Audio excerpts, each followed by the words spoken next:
Ang mabuting balita ng Panginoon ayon kay San Marcos.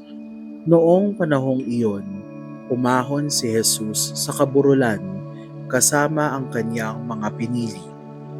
Humirang siya ng 12 na tinawag niyang mga apostol upang maging kasakasama niya, suguing mangaral at bigyan ng kapangyarihang magpalayas ng mga demonyo. Ito ang 12 hinirang niya: si Simon na tinugurian niya na Pedro, si Santiago at si Juan na mga anak ni Zebedeo. Sila'y tinagurian niyang Boanerges na ibig sabihin mapupusok.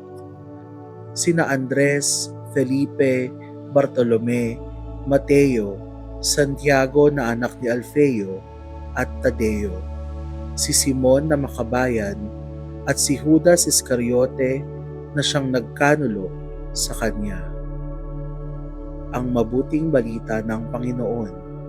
Pinupuri ka namin, Panginoong Hesukristo. Umahon si Jesus sa kaburulan kasama ang kanyang mga pinili. Sa Ebanghelyo ngayon, makikita natin ang tahimik ngunit makahulugang tagpo ng pagpili ni Jesus sa 12 apostol.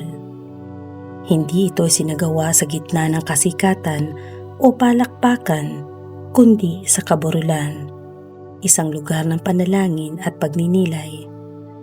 Ang pagpiling ito ni Jesus ay hindi lamang pagtatalaga ng tungkulin, kundi isang paanyaya upang maging kasama niya. Bago ang misyon, may relasyon. Bago ang pagpaparangal, may pakikipagkaibigan.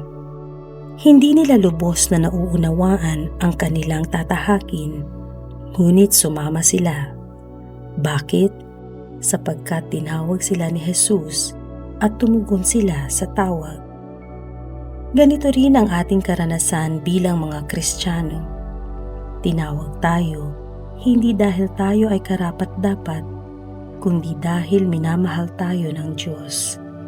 Sa ating mga ordinaryong gawain, bilang magulang, guro, manggagawa o estudyante, may paanyaya si Jesus na sumama sa Kanya, makinig sa Kanya at ibahagi siya sa iba.